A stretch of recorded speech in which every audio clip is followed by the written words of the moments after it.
That was my. All right, there we go. Gotta click my thing. O lady, the hem of whose garment is the sky, whose grace falls from her glance, who gives life from the touch of one finger.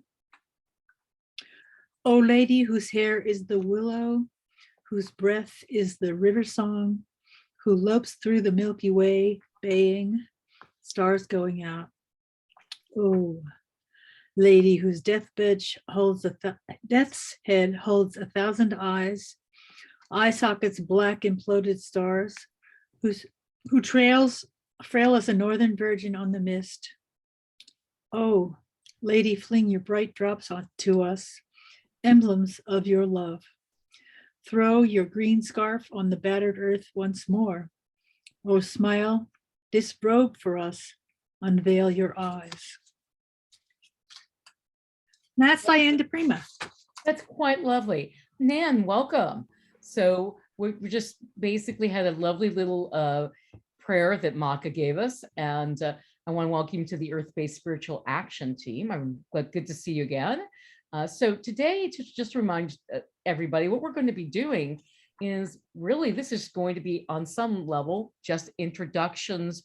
But what we're going to be doing is combining our introductions with, I thought this would be a great time of the year to talk about whatever our personal climate change, activity is.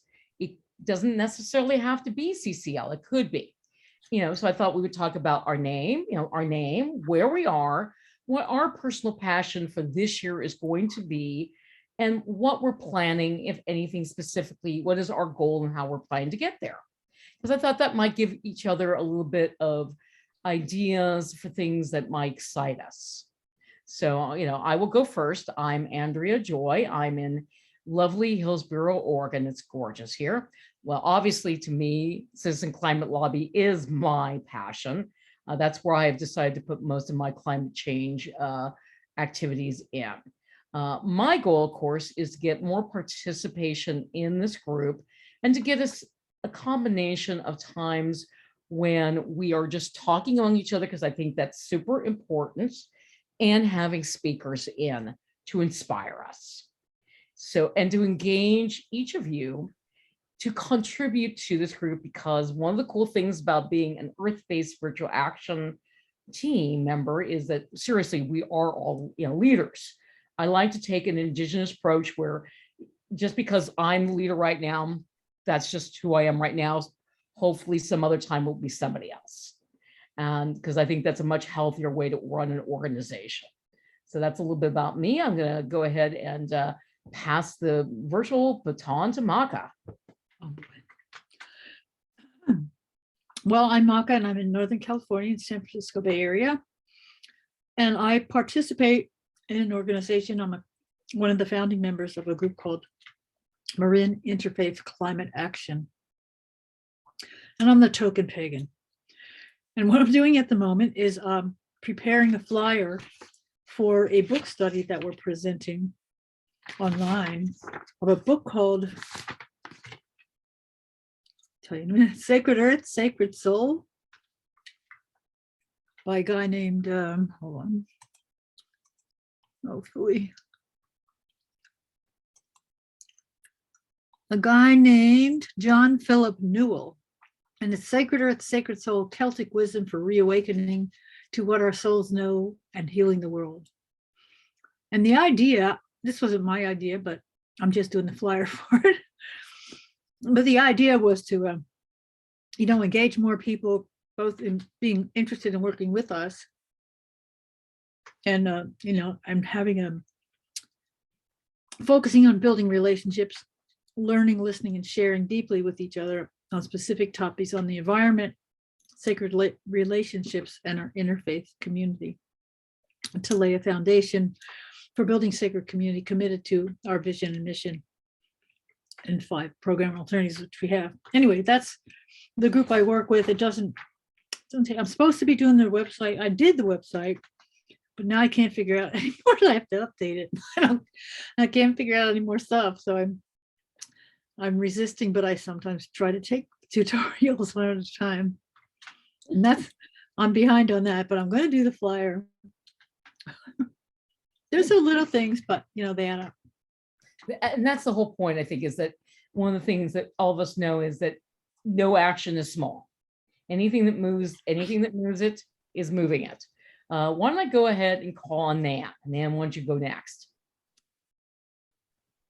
Oh boy, I don't know where to start because I do a lot of different things. Start with the elevator speech, and then if we have more time, we can dig in more. Okay, so my name is Nan Holda. I live in Champaign, Illinois, which is right in the middle of the States. I'm involved in a lot of different organizations. I'm the board of the Green Team Academy, and we host the International Climate Action Challenge. And we're a grassroots team building group, that nonprofit that helps everyday people from around the world launch a successful eco initiative in 90 days. I'm also a Unitarian Universalist, and so I'm helping my church reignite our green team, and I'm hoping to do that. So I've got really three passions when it comes to the environment. So one of them is helping humans reconnect with nature. I think that's really something big that, like, a lot of humans are feel disconnected from nature. I think that's a big part of our problem. So that's kind of what I want to help my church do, is kind of foster that end. The other two things I'm really big into, the second thing is reducing consumption and reducing consumerism. Reduce, reuse, recycle. Reduce is by far the best thing you can do. Number three, I like to remind humans that really, to be equitable and for all humans to have an equitable lifestyle, we need a lot less human beings on this planet, like a lot less. A lot less. I don't know what to do about that, but I want to put the bug in people's ears that it's not a foregone conclusion that our population is just expanding. Because a lot of people out there, they just believe there's nothing we can do about that. And I think that I don't know, I've just believed in like zero population growth since the 70s. And I believe it even more now. So, and then it's like an uncomfortable topic. Like I said, I don't have solutions to it, other than I like to put it out there to people, because I find a lot of environmental groups don't talk about the need for less human beings on the planet. And so I'm kind of like Cassandra in that way. So that's the short version. Seriously, that's awesome. I'm with you. I've been that way since the 70s too. Yeah. And I'm just appalled when I know people having children. And Oh, yeah. like, that is an act of faith. Oh, yeah. I want to give everybody a chance. So Bart, why don't you go ahead and speak? Sure, thank you so much. Well, yeah, my name is Bart Everson, and I'm in New Orleans, Louisiana. I'm kind of could echo a lot of what Maka said. I am in an interfaith group here, an interfaith climate group. It's called the Greater New Orleans Interfaith Climate Coalition, and it was only founded about 2 years ago. And I was right there at the beginning, and so it's been quite an interesting ride. In fact, I got involved with CCL just shortly before this group was formed. So one of the things that I've been able to do there is to kind of, get them to sign on with the carbon pricing bill, and bring that up in conversations that we sometimes will have with legislators and so forth. So that's been awesome, and just try to keep on reminding them every now and then. A story will come across that has, especially if it's got a faith connection, that remind them, like, oh, here's a connection about carbon pricing specifically, and which we've endorsed, just to keep reminding them and trying to educate again about that specific measure. But even CCL, of course, now is trying to think about other things. I think that there's a lot to be said for focusing on one thing, because it's very hard to get anything done ever in this world, right? But particularly a grassroots kind of effort. So I really respect that focus. Of course, the Interfaith Climate Group that I'm talking about being involved with, that is really the primary climate thing that I'm doing, and I see it as complementary with CCL, but it is much more broad focus in our local area. Of course, it's in the local area. So, and that's a very active group, let me tell you. It is, we had a meeting this morning of the mission and affiliations team, and we have our steering committee is meeting Wednesday morning, but before that, there's the chairs meeting before the steering committee meeting. And we did just incorporate, I mean, literally just in the last couple of weeks, incorporate it as a nonprofit in the state of Louisiana. And I'm on the board of the actual official entity that's just been created. So that is, it's a little bit of a time commitment. Of course, I was my full-time job. So this is just like around the perimeter and so forth. But I'm always looking for connections. I work at a local university. And I'm now on the advisory board of the sustainability office there at our university, which is brand new. I mean, or pretty new. That's been, it's been inspiring to see that as well here in the Deep South. Sometimes it feels like we're playing catch up with the rest of the world. So I tune into activists from podcasts and whatnot from other places like the Pacific Northwest, and people are saying like sustainability, it's such a co-opted word, it has no meaning anymore, the corporate overlords have robbed it of all meaning, but here, like on my campus and in my and in this interfaith group, it has a lot of meaning. So and I see your offer there, Maka. I appreciate that. And in fact, you have been an inspiration to me. I am the token pagan in our interfaith group. And all the Christians get a thrill out of me being there. I found when I started introducing myself as a Gaian instead of pagan, which I saw as a more specific path, it was very interesting to see the different reactions to that, because basically people found that much more comfortable.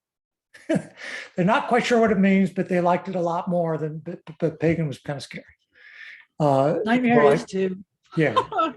Nightmare is too. Oh, I'm sure. Yes. In fact, I'd like to mention you from time to time just to keep people on their toes. Yeah, because if really, Alex, let's go. I want to make sure you also get a opportunity to talk. Sure. Thank you. I'll share a little bit about, I'm Alex Field. I'm located in Columbia, South Carolina. I'll share a little bit about where I'm at, and I appreciate y'all listening. I'm not going to speak to try to change anyone's mind, but just to share my own personal path and maybe get some suggestions about where I can go next. First off, I believe that the world is bountiful with so many resources. And I personally made the choice not to have children. And when I made that choice, it was primarily climate driven, though other reasons have emerged since then. But I support other people who want to and do. I really do think there's enough for everyone here, but it's a matter of distribution. And I do agree with Nan that the culture of consumption we have and the sort of limitless hunger that people have within them is not sustainable, and we will not be able to sustain people with a culture like that. And I think a lot about how can we change that culture, or how can we pull the systemic levers to make a more sustainable society that does support everybody and does distribute things equitably. I agree with Andrea that there's no small action, right? Everything we do, every ton of carbon that we prevent from being emitted, and every personal choice goes a long way. I chose to throw my hat in with CCL because I believed it was the biggest lever that we could pull, the biggest way to reduce carbon and change those big systems. Like many, I think CCL itself seems to be doing a bit of soul searching right now, with carbon pricing being so close, like this being our big chance, but encountering the roadblocks we're encountering in Congress. And I'm not sure where exactly it's going to go next. And I'm not sure where exactly I want to put my time next. My own local chapter, who I've been very engaged with, also doesn't quite seem to know how to spend its time at the moment. So I'm at an in-between place. Maybe I should focus inwardly, small and locally. Maybe I should just sort of wait and see what happens on the big stage. Maybe there's a different cause that would be the next best way to spend my time. I'm really not sure. So if anybody has suggestions, I'm definitely open. Oh, the thing is that there's so many, I mean, it's not hard to find. I think it's harder to find to limit down the field than anything else, because I think it's much more of what my personal thoughts on all that stuff is. What the heck do you like to do for fun? And how can you heterodyne what you like to do for fun with activism? Because as a pagan, one of my core values is it's okay to have fun. And I see no reason you can't have fun and make change at the same time. So, whatever, if somebody enjoys photography, go out and take pictures. If whatever you enjoy, everybody has something they enjoy.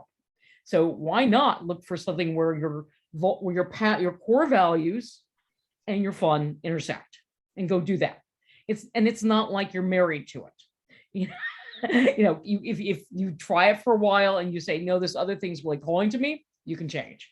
Those are my own thoughts, on that. One of the things I did not mention, just as background for those folks that do not know me, I was an international team leader at Sun Microsystems. So being in high tech, we've been talking about this a very long time. I am one of those people that I'm gonna get a little personal. I'm one of these people that would love for every human to wake up tomorrow and go, we're all interrelated. We're on the only planet where we absolutely 100% know, sure, we have life. Let's all do the right thing. But I also studied cultural anthropology. We don't have time for everybody to do that. It takes too long for culture to change without going into dissertations. So carbon pricing became my big thing because, I was in Fortune 500 companies. And I heard people say things like their number one duty, forget everything else, was the money. I really had people who were being taught in school that nothing else mattered. And they believed it. They thought they were doing, by the way, these were not evil people. These were not people, they really believed they were doing good. They really believed they were helping the people that they were supposed to help. They saw it as their fiduciary duty and forget the big picture. So having been in that kind of background is one of the reasons that, I put my efforts here, because as we all know, for better or for worse, money is the game by which societies have decided to play the game. You got to play the game you have, not the game you want. So, and my winning conditions are a planet that is left for other beings, not just humans too, by the way. I'm very much big into, other life has a right to be here. In fact, every darn, pebble has a right to be here as much as me, because I'm a big geek. We're all made of the same fundamental universal stuff that we don't really understand. We can only model. So that's me. We have about another 9 minutes. So if anybody would like, Maka, if anybody else has anything that is burning that they want to talk about, that this would be a great time to do it. Maka. I have several things because I've been writing them down. One is I just have to air my pet peeve about population. I don't want to dwell on it, but my pet peeve is people who have litters. And then there's spent all these resources in these hospitals trying to keep these little, it just pisses me off so much. Otherwise they can have babies. But I wanted to suggest a couple of things that we've done at MICA, because there's a lot of things you can do yourself. And one of the things that MICA has done, that's Marin Interfaith Climate Action, and we are sponsored by Marin Interfaith Council. They're the ones with 501c3. And our county, the county itself, the county facilities and everything has gone deep green. Every municipality in the county has gone deep green. And now what they've tried to get and done pretty well at is getting each of the religious congregations to have their facility go deep green. They're not much, but they really add up. And they're working on getting, I say they because I don't have a congregation, so I don't do that part of it. But getting churches and religious organizations to divest of their investments in fossil fuel. And there's also a thing called resilient neighborhoods around here, which is local, but could easily be adapted. Do you know that one? You're familiar with resilient neighborhoods? So I'm involved. We have a resilient, I don't know if we're just impromptu, but we have a resilient group in my city.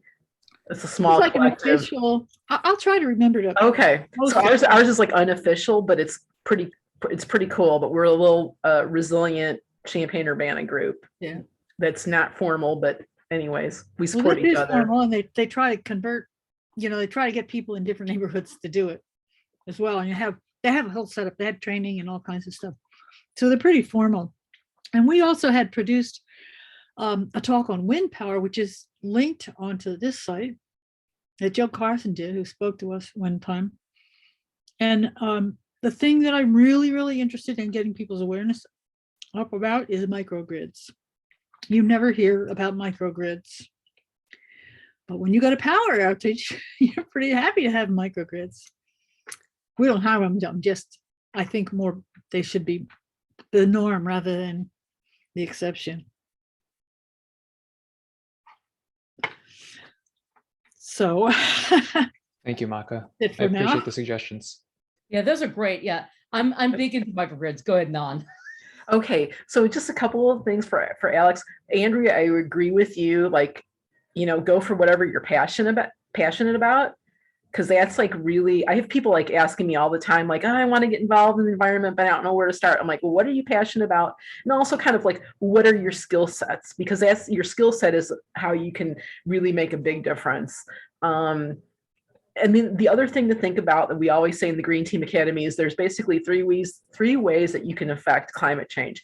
The individual level, so you can reduce, reuse, recycle, or whatever you do.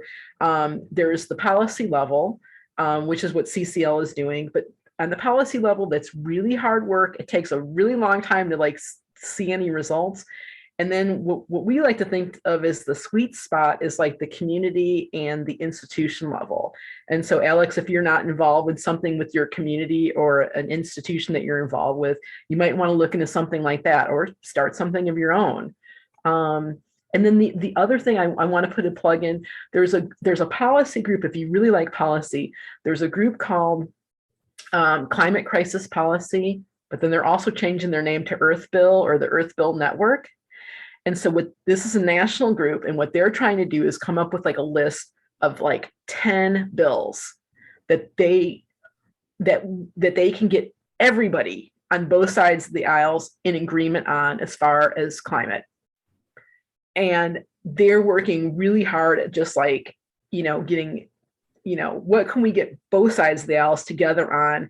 And like, here's 10 things, and we want President Biden to like enact on all of these. And so they're a pretty interesting group that way, because it's not just focused on one thing. And they really work hard across the aisle. And so Climate Crisis Policy or Earth Bill Network, they're kind of an interesting group. So yeah, and I want to remind people that one of the nice things is that this group doesn't overuse the forums, because I know we're all probably oversaturated with forums. But if you have something that's really juicy, go ahead and put something up there. I try not to make it, like I said, we're all oversaturated with all, too much communication things.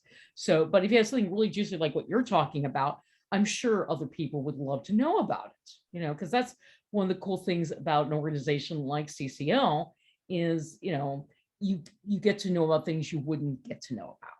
So yay, Did everybody see the latest news about our wonderful 1,200-year drought? Well, I know that there is I know there's several droughts going on with Since the 1500s.